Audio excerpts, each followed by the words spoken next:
여러분, 오늘 성령 강림 주일입니다. 왜 성령 강림 주일이 우리 주일 절기 중에 있을까? 아마 아시는 분은 아시겠지만 예수께서 부활하셨잖아요. 그리고 부활하시고 40일 동안을 제자들에게 나타나시고 그리고 믿음을 갖도록 예수께서 40일 동안 지상에 계시다가 승천하십니다.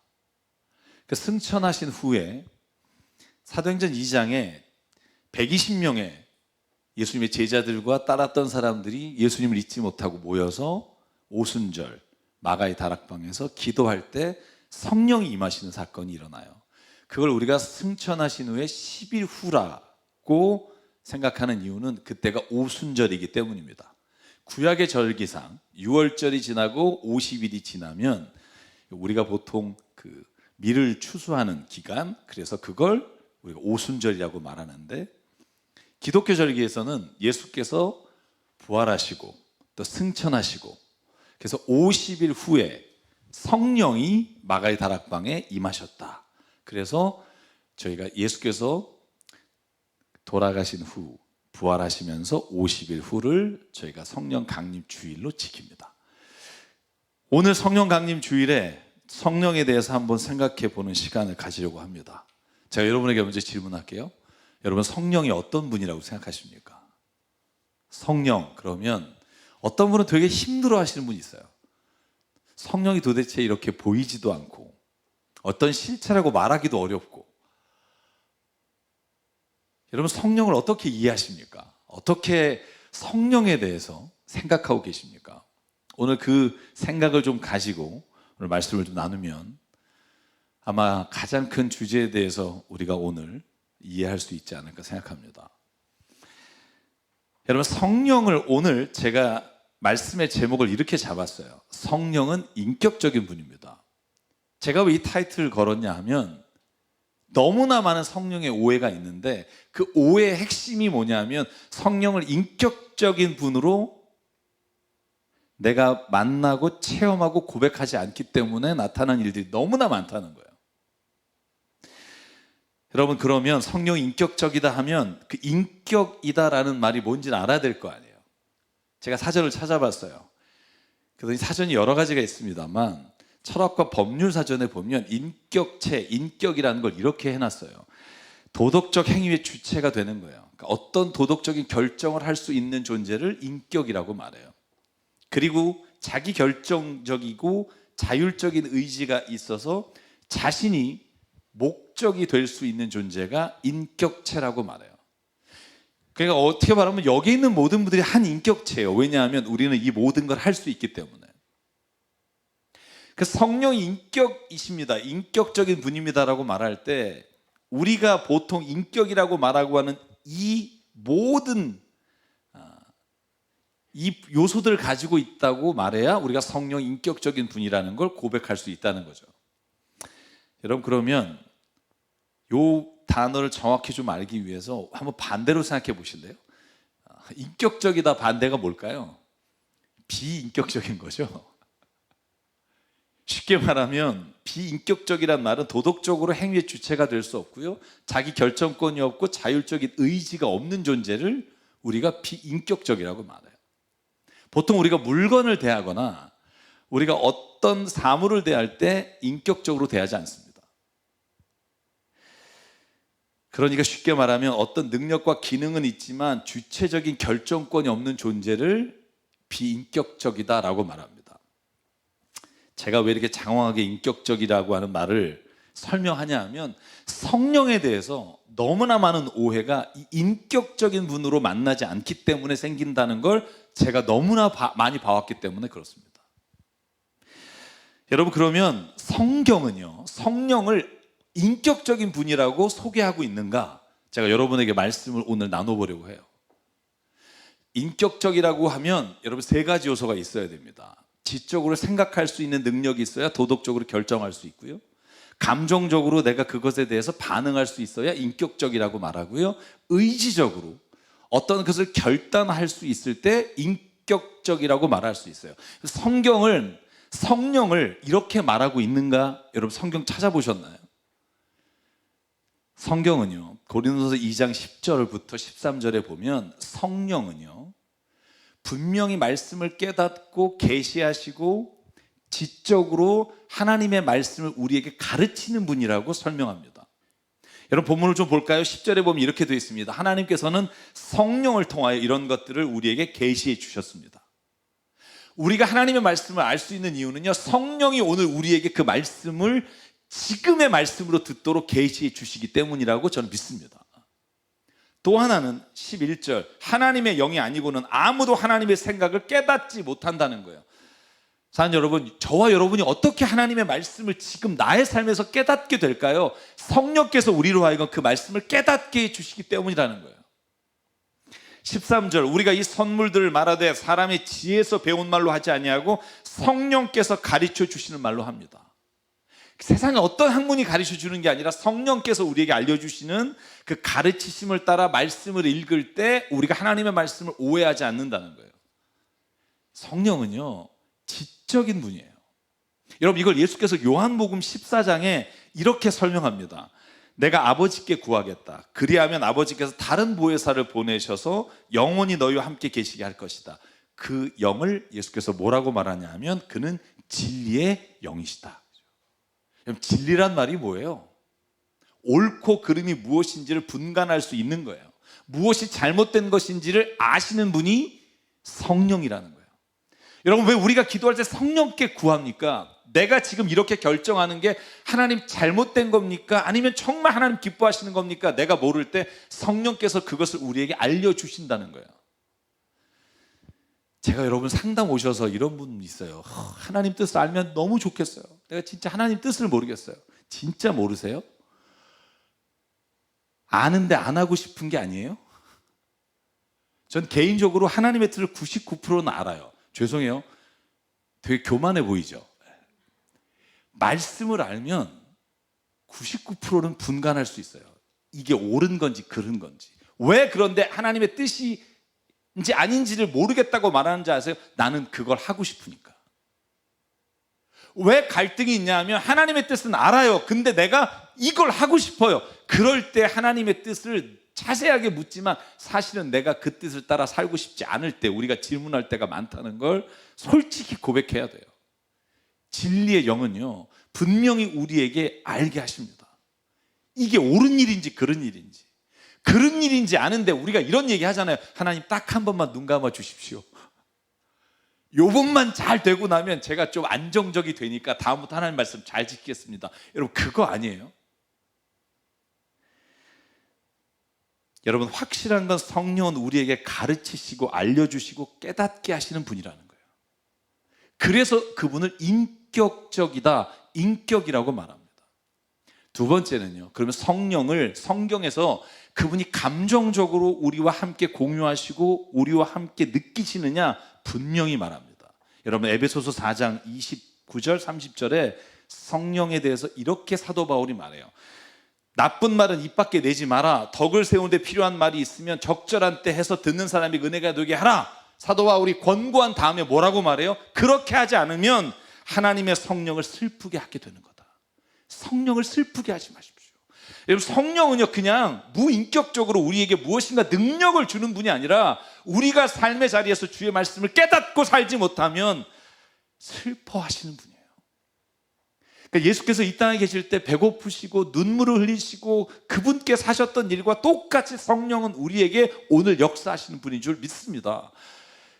여러분, 또 한 구절에 보면 로마서 8장 26절 슬퍼하실 뿐만 아니라 성령께서 우리의 약함을 도와주시고 우리가 어떻게 기도할지 모르면 성령이 친히 이루다 말할 수 없는 탄식함으로, 영어 성경에 고온이라고 되어 있어요. 막 슬퍼서 가슴을 애매면서 우리를 위해 기도해 주시는 분이다, 이렇게 되어 있어요. 여러분, 왜 성령이 우리를 위로할 수 있어요? 성령은 인격이시기 때문이에요. 그래서 우리에게 오셔서 너 힘드니? 아프니? 내가 너를 만져줄게. 힘드니? 나한테 기대라.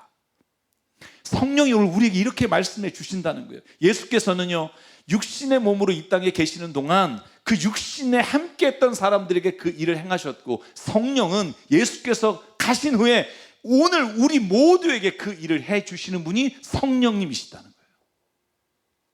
여러분 로마서 15장 30절에 보면 성령께서 어떤 일을 하시냐면 성령이 사랑의 힘으로 우리에게 나타나신다는 거예요. 성령이 우리를 사랑해 주신다는 거예요. 여러분 그러면요 우리는 이렇게 이해해야 돼요. 성령은요 하나님 예수 그리스도께서 우리에게 행하시는 그 일들을 우리에게 구체적으로 오늘 삶의 자리에서 우리에게 나타나 역사하시는 분이 성령이시라는 거예요.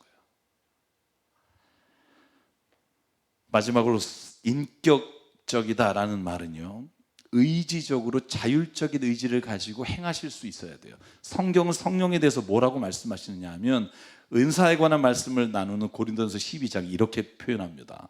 이 모든 일은 한 분이신 같은 성령이 하시며, 제가 미주친과 한번 같이 읽어볼까요? 시작. 그는 원하시는 대로 각 사람에게 은사를 나누어 주십니다. 잘 들으십시오.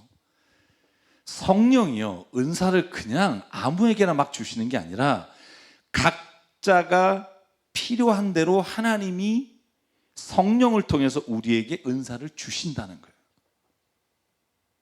인격적으로 의지를 따라 그가 원하시는 대로 우리에게 주시는 게 은사라는 거예요. 여러분 그래서 13절 우리는 유대 사람이든지 그리스 사람이든지 종이든지 자유인이든지 모든 한 성령으로 세례를 받아 한 몸이 되고 또 모두 한 성령을 마시게 되었습니다. 사랑하는 여러분, 우리가 성령을 인격적인 분으로 아는 게 왜 중요하냐 하면 우리가 성령을 어떤 능력이나 기능으로 알고 이렇게 고백하는 분들이 너무나 많기 때문이에요. 여러분 흔히 성령 사역자, 병 고치는 분, 뭐 성령 체험, 뭐 방언의 은사를 막 이렇게 하는 분들이 잘 쓰는 말이 뭐예요? 뭐라 그래요? 강단에서 성령 받아라 뭐 이렇게 하면 아멘 막 이렇게 쓰러지는 분도 있잖아요. 제가 하고 싶은데 제가 좀 절제하고 있어요. 네.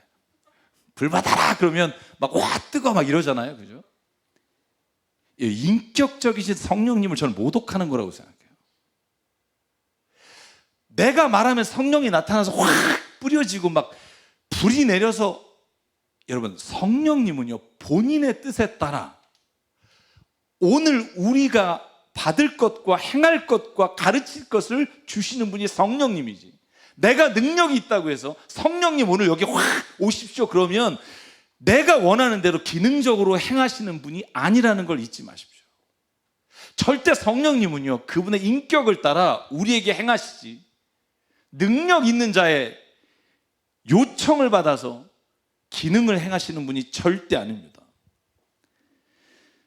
여러분 성령이 기능이라 능력이라고 하면 성령 받아라 불 받아라 가능할 거예요. 그러나 성령이 인격적이라면 여러분 우리는 이렇게 말해야 됩니다. 성령님 오늘 이곳에 임재해 주십시오. 성령님 오늘 내 마음에 임하사 내가 모든 죄를 사하게 도와주십시오. 성령님 오늘 내가 만나 주시고 내가 갈 길을 몰라 헤맬 때 오늘도 나를 위해 기도해 주십시오. 성령이 인격적인 이유는 우리로 하여금 성령이 우리 가운데 임재함으로 우리가 그분의 말씀을 따라 그분의 뜻을 따라 우리가 성령을 조종하는 게 아니라 성령이 우리를 그분의 뜻 가운데로 이끌어 가시기를 기도하는 게 인격적인 성령님을 만난 사람이 하는 일이라고요. 물론 예수님께서는요 요한복음 20장 22절 23절에 성령을 받아라 라고 말씀하신 대목이 있어요. 여러분 이 대목이 어떤 장면인 줄 아세요? 예수께서 요한복음 15장 16장 17장에 성령을 내가 너에게 보낼 것이다, 하나님이 보내시는데 그 보혜사 성령이 너희에게 말씀해 주시고 가르치실 것이다 하신 다음에 부활하시고 제자들에게 나타나신 장면이에요. 그리고 뭐라고 말씀하세요? 내가 너에게 약속했던 성령이 오늘 여기에 임한다, 성령을 받아라 라고 말씀하신 거지, 그냥 성령 받아라 라고 예수께서 성령을 무작위로 주시는 게 아니라고요. 여러분 이 대목을 우리가 따라할 수 없는 이유는 우리가 예수 그리스도가 아니기 때문이에요. 사랑하는 여러분, 성령의 은사가 왜 각자에게 다르게 나타나는 줄 아세요? 다 같은 거 나오면 얼마나 좋겠어요. 나도 방언받고 여러분도 방언받고 예언도 하고 가르치기도 하고. 성령께서 각 사람에게 필요한 대로 그분이 주시는 게 은사기 때문에 그래요. 그 사람의 인격과 환경과 기질과 성품과 관련해 성령이 그에게 부어주시는 것이기 때문에 우리가 스피리추얼 기프트라고 말해요. 하나님의 선물이에요. 내가 달라 그래서 주는 게 아니라 인격이신 성령께서 우리에게 필요한 것을 부어주시고 그것을 따라 하나님의 뜻을 이루어가는 게 성령의 은사라는 걸 잊지 마십시오. 여러분, 만약에 여러분이 자녀와 인격적으로 대화하지 않으면 그를 물건 취급하는 거고 내 소유물로 생각하는 거예요. 마찬가지예요. 성령을 인격이신 분으로 내가 받아들이고 그분과 대화하고 교제하지 않으면 우리는요, 그분을 물건 취급하거나 내 소유물로 생각하는 오해를 하게 됩니다. 사랑 여러분, 기억하십시오. 성령은 인격적인 분입니다. 그분을 만나시기 위해서는 여러분이 인격적으로 대화하시고 인격적으로 그분을 요청하시고 그분이 오늘 찾아오시기를 주의 이름으로 축원합니다. 그러면 우리가 이렇게 물어야 돼요. 그러면 성령님이 오셔서 하시는 일이 뭡니까? 너무나 많은 이야기가 성경에 있지만 도대체 우리에게 오셔서 인격적으로 어떤 일을 행하십니까? 여러분, 이걸 반드시 아셔야 합니다. 그래야 오해가 없어요. 제가 성령에 관한 너무나 많은 글들을 읽어보고 그 말씀을 한번 따라가 보니까 오해가 여기에 있는 거예요. 성령께서 뭘 하실까요? 오늘 저희가 읽은 본문이 마태복음 28장이에요. 예수께서 부활하실 때 부활하셔서 제자들에게 말씀하신 부분이에요. 제가 19절 20절만 같이 한번 읽었으면 좋겠어요. 시작. 그러므로 너희는 가서 모든 민족을 제자로 삼아서 아버지와 아들과 성령의 이름으로 세례를 주고 내가 너희에게 명령한 모든 것을 그들에게 가르쳐 지키게 하여라. 보아라, 내가 세상 끝날까지 항상 너희와 함께 있을 것이다. 아멘. 여기서 분명히 예수님이 뭐라고 말했냐면 하나님 그리고 아들 되신 예수님, 성령님이 한 분이시며 동일한 인격체로 우리에게 세례를 주신다라고 말합니다. 여러분, 사도행전 1장 7절과 8절에 보면 예수께서 승천하실 때 제자들에게 하신 말씀은 더 분명하게 그것을 우리에게 드러내요. 이런 겁니다. 예수께서 말씀하셨습니다. 때나 시기는 아버지의 권한이다. 그리고 8절. 그러나 성령이 너에게 내리면 임하시면 너희가 권능을 받고 예루살렘과 온 유대와 사마리아에서 그리고 마침내 땅끝에 이르러 뭐가 된다? 내 증인이 될 것이다. 잘 보시죠. 여러분, 성령은요, 우리가 두나미스라고 해서 다이너마이트의 원어라고 해서 능력으로 생각해요. 성령은 막 우리에게 능력을 주시는 분이다. 할 수 없는 것도 하게 하시는 분이다. 여러분, 거기에 본질이 있지 않아요. 기억하십시오. 성령의 본질은 능력을 주심으로 예수의 증인이 되는 데 있어요. 예수가 실제 내 삶에 살아계시는 하나님으로 받아들이고 그 예수의 십자가 은혜가 2000년 전에 살았던 사람이 아니라 오늘 나에게 주시는 은혜로 내가 증인으로 살 수 있는 걸 누가 주시냐면 성령이 주시는 거예요. 그걸 하기 위해 때로는 능력을 주시기도 하고 때로는 은사를 주시기도 하고 열매를 주시는 거지 그것이 목적이 아니라는 거예요. 성령은 우리가 예수 그리스도의 증인이 되기에 우리를 도우시고 힘을 주시고 능력을 주시는 분이에요. 여러분, 이 부분을 잃지 마십시오. 여러분, 이 부분을 잃어버리면 우리는 성령을 어떤 능력으로 대체해서 우리가 오해하는 경우가 너무나 많다는 거예요. 여러분, 고린도서 12장이 은사장입니다. 근데 왜 은사장을 우리가 오해하냐 하면 방언이나 예언을 사도 바울이 너희도 하기를 원한다라고 말하는 부분 때문에 그래요. 또 사도행전 2장에 첫 번째 성령이 임했을 때 방언을 얘기하면서 나타난 현상 때문에 여러분 오해가 너무나 많아요. 방언을 안 받으면 구원을 못 받았다든지 방언을 하지 못하면 성령 체험을 못했다든지 이런 헛소리를 하는 사람들에게 분명히 말하십시오. 그건 성경이 말하는 진리가 아니에요. 여러분, 고린도서 14장 4절 5절은 목사님 어떻게 해석할 겁니까? 라고 물어볼 거예요. 거기에 분명히 바울이 이렇게 말해요. 방언으로 말하는 사람은 자기에게만 덕을 끼치고 예언하는 사람은 교회에 덕을 끼친다. 제가 예언은요, 미래의 일을 계시하는 게 아니라고 말씀드렸어요. 성경의 말씀에 따라 그 사람의 삶의 자리에 하나님의 말씀을 대언하는 게 예언이에요. 예언을 막 미래에 점치는 걸로 오해하지 마십시오. 제가 무수히 여러 번 말씀드렸어요. 그 방언이나 예언에 대해서 사도 바울이 6절에 이렇게 말합니다. 5절에 여러분이 모두 방언으로 말할 수 있기를 바랍니다. 많은 이 부분이 오해 여지가 많아요. 여러분 모두가 방언으로 말할 수 있기를 원합니다. 그래서 방언을 받는 것이 성령의 은혜를 체험하는 가장 본질적이라고 오해하는 분이 있어요. 착각입니다. 고린도서 12장 다 읽어보세요. 방언 안 받아도 된다는 얘기로 결론이 나요. 너희는 더 큰 은사를 사모하라. 그리고 고린도서 13장 1절, 제가 여러분이 늘 말하죠. 내가 사람의 방언과 천사의 말을 할지라도 내가 사랑이 없어 소리나는 구리와 울리는 꽹과리가 되고 내가 예언한 능이 있어 모든 비밀과 모든 지식과 또 산을 옮길 만한 믿음이 있을지라도 사랑이 없으면 아무것도 아니요. 뭘 말씀하시고 싶냐 하면 사랑이 없으면 이 모든 은사가 의미가 없다는 것을 말씀하실 뿐만 아니라 여기에서 여러분 모두가 방언으로 말할 수 있기를 바랍니다 말하는 건 내가 방언으로 말하는 유익이 있다는 걸 말하는 거지, 여러분 모두가 받아야 된다는 말이 아니에요. 여러분 그렇게 착각하면 성경에서 정말 많은 부분을 오해하게 돼요. 특별히 고린도전서 7장 7절, 여러분 제가 빨간색으로 쓴 말 읽어보실래요? 나는 모든 사람이 다 나와 같이 되기를 바랍니다. 이게 뭐죠? 어떻게 되기를 원한다는 말이에요? 결혼하지 말란 얘기예요. 여러분 7장 다 읽어보면 야 나처럼 혼자 살아 이런 거예요. 야 뭐 결혼하면 여러 가지 힘든 게 많아, 복음 전할 때 문제도 있어, 뭐 이런 얘기도 했겠죠. 나처럼 되기 원한다. 근데 다 그럼 결혼하지 말라는 말이 아니에요. 그 밑에 여러분 총각 되시는 남자분들을 위해서 이렇게 쓰셨어요. 절제할 수 없으면 결혼하십시오. 욕정에 불타는 것보다 결혼하는 편이 낫습니다. 그러니까 모든 사람이 나와 같이 되기를 원합니다, 이런 유익이 있으나 다 그렇게 하자는 말은 아니라고요. 방언과 예언과 은사도 마찬가지입니다. 유익합니다만 모든 것을 동일하게 똑같이 받으라고 사도 바울은 말한 적이 없어요. 그러므로 성령을 이해할 때 가장 중요한 건 은사가 아니에요. 은사보다 더 중요한 건 예수 그리스도예요. 성령이 우리에게 말씀하고자 하시는 딱 하나를 말하라면 예수 그리스도가 누구신지, 예수 그리스도가 어떻게 십자가에 죽으셨는지, 그분이 오늘 나의 구원자가 되셨는지 그걸 알게 하시고 그걸 믿게 하시고 그렇게 살게 하시는 분이 성령님인 줄 믿습니다. 여러분 그래서 요한복음 14장에 성령에 대해서 예수께서 딱 이렇게 결론을 내려요. 자 26절 27절 같이 읽죠. 시작. 그러나 보혜사 곧 아버지께서 내 이름으로 보내실 성령께서 너에게 모든 것을 가르쳐 주실 것이며 또 내가 너에게 말한 모든 것을 생각나게 하실 것이다. 나는 평화를 너에게 남겨준다. 나는 내 평화를 너에게 준다. 내가 너에게 주는 평화는 세상이 주는 것과 같지 않다. 너희는 마음에 근심하지 말고 두려워하지도 말아라. 아멘.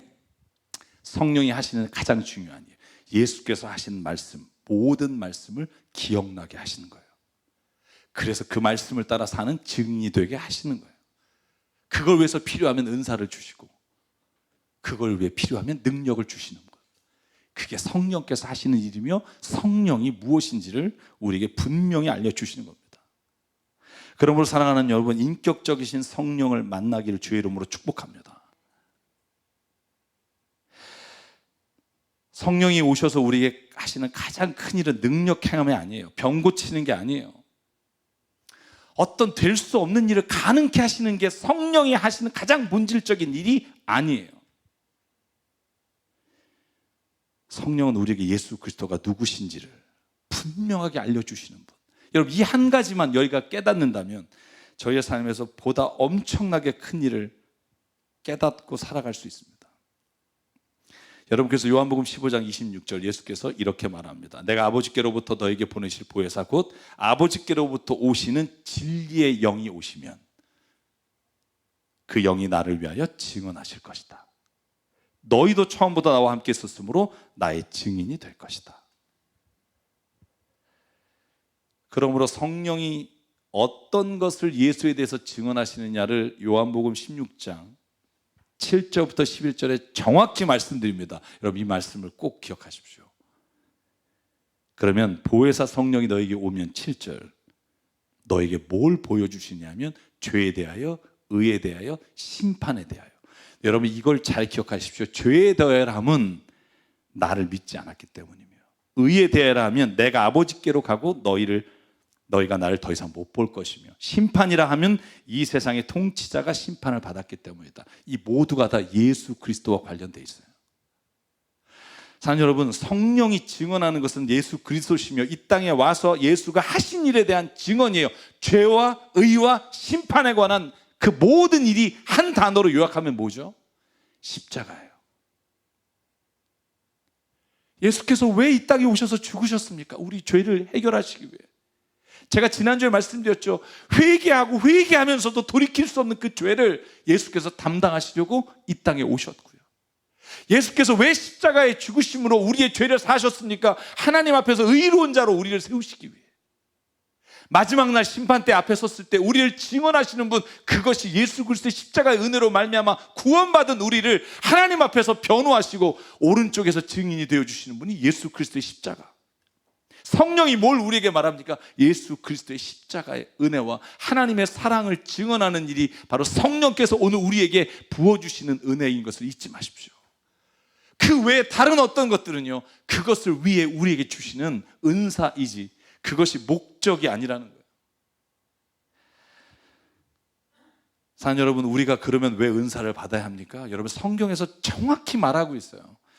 제가 다 읽을 시간이 좀 안 되기 때문에 고린도서 12장 28절 요약만 할게요. 사도요, 예언자요, 교사요, 기적 행하는 자요, 병 고치는 자요, 남을 도와주는 자요, 관리하는 자요, 방언하는 자로 왜 하나님이 너희들을 은사를 주셨는지 아니? 그리고는 에베소서 4장의 결론으로 말해요. 잊지 마십시오. 11절과 12절은 반복해요. 왜 교사로 부르셨는지, 복음 전도자로 부르셨는지. 13절 마지막으로 같이 읽죠. 시작. 그리하여 우리 모두가 하나님의 아들을 믿는 일과 아는 일에 하나가 되고 온전한 사람이 되어서 그리스도의 충만하심의 경제까지 다다르게 됩니다. 이게 은사를 주신 이유라고요. 하나님의 아들 예수 그리스도를 믿는 일과 아는 일에 하나가 되게 하시려고 각자에게 은사를 주셨고, 눈으로 쓰임 받는 사람, 입으로 쓰임 받는 사람, 발로 쓰임 받는 사람, 각자의 은사를 통해 하나님이 온전히 그리스도의 분량만큼 충만하게 하시기 위해 우리에게 은사를 주셨어요. 여러분, 오늘 설교가 조금은 또 여러분 너무 이 신학적으로 가는 것 같아서 죄송합니다만, 성령에 대해서 오해하시는 분이 너무 많아서 그래요. 결국은요, 이 모든 은사가 하나님의 아들을 믿는 일, 그리고 온전한 사람으로 세우시기 위해 성령께서 오늘 우리에게 행하시는 일인 줄 믿습니다. 그러므로 오늘 말씀의 결론을 드릴게요. 성령을 슬프게 하지 마십시오. 성령을 어떤 이상한 영으로 만들지 마십시오. 성령을 어떤 우리가 원하는 능력을 주시는 분으로 착각하지 마십시오. 갈라디아 5장 22절 25절 성령의 열매에 관한 9개 열매, 사랑과 희락과 화평과 오래 참음과 자비와 양성과 충성과 온유와 절제니, 이 9가지 열매를 설명하면서 마지막에 이렇게 25절에 말합니다. 24절 25절만 읽을게요. 그러므로 예수께 속한 사람은 정욕과 욕망과 함께 자기의 육체를 십자가에 못 박았습니다. 우리가 성령으로 삶을 얻었으니 우리는 성령이 인도해 주심을 따라 살아갑니다. 왜 성령을 힘입어 삽니까? 욕망과 정욕과 육체를 십자가에 못 박은 자가 어떻게 살아야 되는지를 성령께서 오늘도 친히 우리에게 말씀해 주시기 때문입니다. 그러면 여러분, 기도하실 때 성령님을 의지하여 기도하십시오. 왜냐하면 성령님이 우리가 무엇을 말해야 되는지를 우리에게 알려주시는 분이기 때문에 그래요. 어떻게 기도할지 몰라 막막하십니까? 성령께 먼저 구하십시오. 성령님, 오늘 내 마음에 오셔서 내가 무엇을 위해 기도할지 내 가운데 말씀해 주십시오. 반드시 성령님은 오늘 우리에게 말씀해 주실 줄 믿습니다. 예수가 누구신지 성령께서 우리を깨닫게 하시고 감동을 주시고 때로는 눈물의 회개를 하시게 하시고 여전히 십자가의 은혜가 오늘 나에게 주신 은혜가 되도록 하시는 영, 그 영이 인격이신 성령님인 줄 믿습니다. 그래서 여러분, 그 성령님 한 분만 붙잡고 사시면 돼요. 많은 사람들이 성령의 은사 집회, 성령 충만, 성령 폭발 막 이런 모임에 가면 뭐 하는 줄 아세요? 저는 자기가 위대한 슈퍼스타가 돼서 성령을 막 뿌리는 분들, 여러분, 손양훈 목사님이요, 부산의 어느 교회에서 집회할 때 그때 태어나면서부터 앞을 못 보는 사람이 고침을 받았어요. 그래서 그 소년이 앞에 뛰어나와서 손양훈 목사님 앞에서 이렇게 말했어요. 내가 보입니다. 여태까지 한 번도 볼 수 없었는데 보입니다. 그랬더니 주변에 있는 사람들이 목사님이 오늘 이 아이를 고치셨다고. 그때 손양훈 목사님이 이렇게 말씀하셨어요. 손양훈 목사님 누군지 아시죠?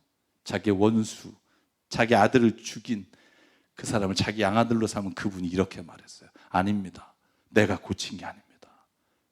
저 아이의 믿음이 그의 병을 고쳤습니다. 내가 한 게 아닙니다. 성령께서 오늘 그를 도우신 겁니다. 여러분, 이게 진짜 성령을 인격적으로 만난 사람이 하는 고백이에요. 나한테 와봐, 내가 고쳐줄게. 여러분, 이건 성령을 인격으로 만난 분이 아니에요. 그분은 성격을 그냥 어디에서 내가 필요하면 받아서 쓰는 사람으로 오해하는 자. 여러분, 그런 데 가셔서 성령을 인격이 아닌 분으로 잘못 만나서 여러분의 인생이 주님과 상관없는 인생이 되지 않길 주의 이름으로 축복합니다. 진리의 영이십니다. 오늘 그래서 이 찬양을 같이 부르려고 해요. 이 찬양 불러본 지 꽤 오래됐을 거예요. 가사가 너무 좋아서 제가 말씀 준비하는 내내 이 찬양이 제게 계속 떠올랐어요. 진리의 영이신 성령님, 오소서 진리의 성령님, 이 땅 흔들고 임하소서. 거짓과 탐욕 죄악에 무너진 우리 가슴을 정케 해 주십시오. 오소서 은혜의 성령님, 하늘 가르고 임하소서. 거룩한 불꽃 하늘로서 임하사 타오르게 하소서. 주의 영광 위에 부흥의 불길 타오르게 하소서. 진리의 말씀 이 땅 새롭게 하소서. 은혜의 강물 흐르게 하소서. 성령의 바람 이 땅 가득 불어와 흰옷 입은 주의 순결한 백성 주의 영광 위에 이제 일어나 열방을 치유하며 행진하는 영광의 그날을 주소서. 아마 오늘 처음 부른 분도 계실 텐데요, 이 찬양 부르시면서 진리의 영이신 성령님, 오늘도 사모합니다. 우리 안에 오셔서 오늘도 우리를 깨우쳐 주시고 살아갈 능력을 주시옵소서. 같이 고백할게요. 오소서 진리의 성령님, 이 땅 흔들며 임하소서. 거짓과 탐욕 죄악에 무너진 우리 가슴 정케 하소서. 오소서 은혜 성령님. 아멘. 오소서 은혜의 성령님, 하늘 가르고 임하소서.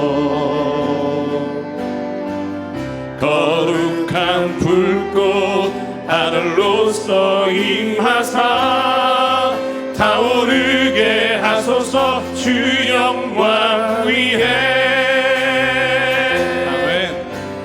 부흥의 불길 타오르게 하소서. 진리의 말씀 이 땅 새롭게 하소서. 은혜의 강물 흐르게 하소서. 성령의 바람 이 땅 가득 불어와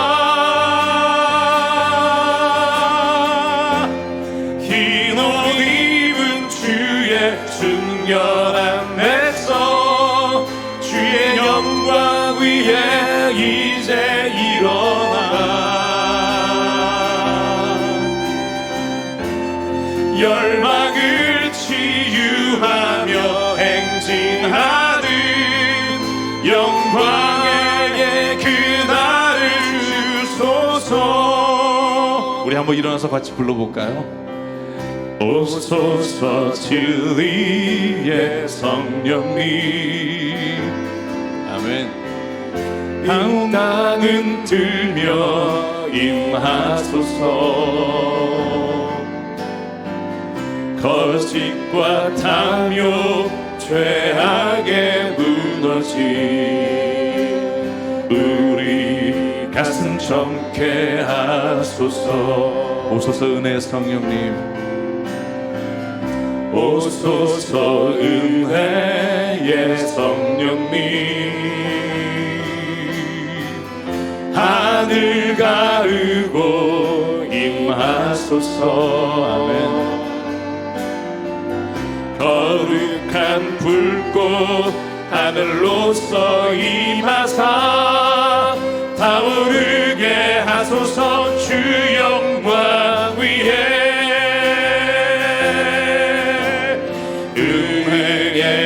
길 타오르게 하소서.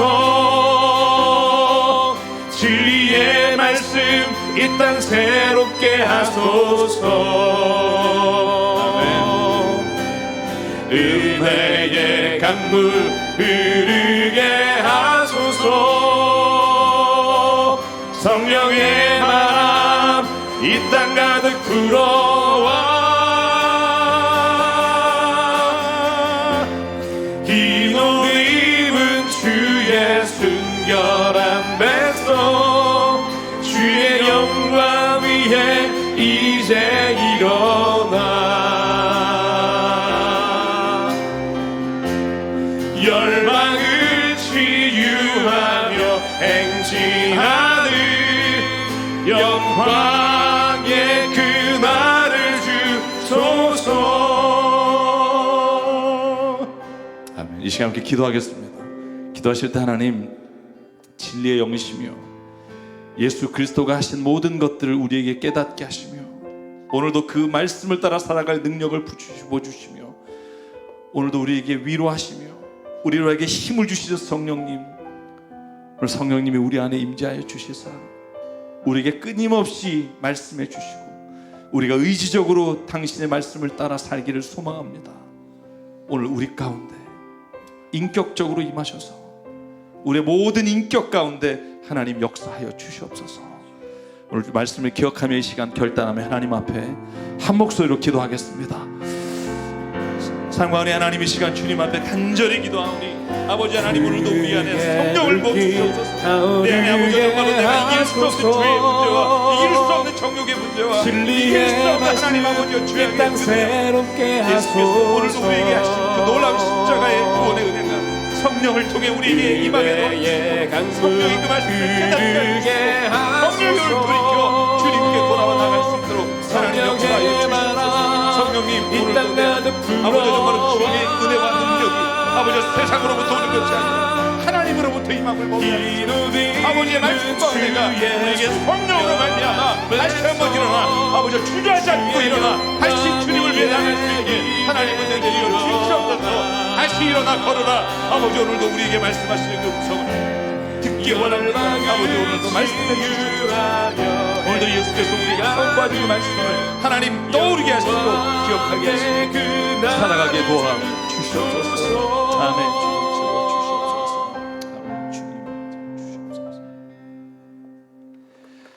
오늘도 성령님을 통해 우리에게 말씀하시는 주의 음성을 듣습니다.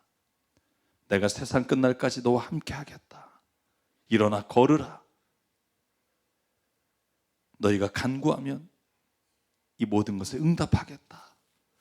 오늘 성령님이 내 안에 오셔서 이 모든 주의 말씀을 기억나게 하실 뿐만 아니라 오늘 내 삶의 실제가 되게 하시고 그 기도가 이루어지게 하시는 은혜를 체험하며 살기를 소망합니다. 성령님, 오늘 우리 안에 거하사 우리를 인도하여 주시옵소서. 인격적으로 우리를 만나주시고 우리의 지식과 감정과 의지가 성령의 은혜로 말미암아 새롭게 하여 주시옵소서. 변화된 자로 살기를 원합니다. 때로는 주님이 성령을 통해 하시는 말씀을 깨달으면서도 따라가지 못해 한탄하며 눈물 흘리며 살아가는 시간들을 주님 앞에 고백하오니 주여, 오늘 우리에게 진리의 영이신 성령님이 오셔서 오늘도 예수의 십자가의 구원의 은혜와 사랑 앞에 무릎 꿇고 다시 살아갈 용기를 허락하여 주시옵소서. 오늘 우리에게 주신 생명과 시간과 달란트와 모든 물질이 주님의 것임을 알아 이 시간 주님께 드립니다. 하나님의 나라와 뜻을 위해 사용해 주시옵소서. 이제는 우리 주 예수 그리스도의 은혜와 하나님 아버지의 무한하신 사랑과 성령님의 감동, 감화, 충만, 교통, 위로하심이 이제 보혜사 성령님을 우리에게 주사 하나님의 그 놀라우신 십자가의 은혜와 예수 그리스도의 십자가의 사랑을 깨닫게 하시고 오늘도 증인으로 살아가도록 이끌어 주시는 그 모든 은혜가 여기서 주님 머리 숙여 주님 앞에 간구하는 한 사람 한 사람 머리 위에, 그리고 가정과 일터 위에, 주님 세우신 새사람교회 위에 지금부터 영원토록 함께 하시기를 간절히 축원하옵나이다. 아멘.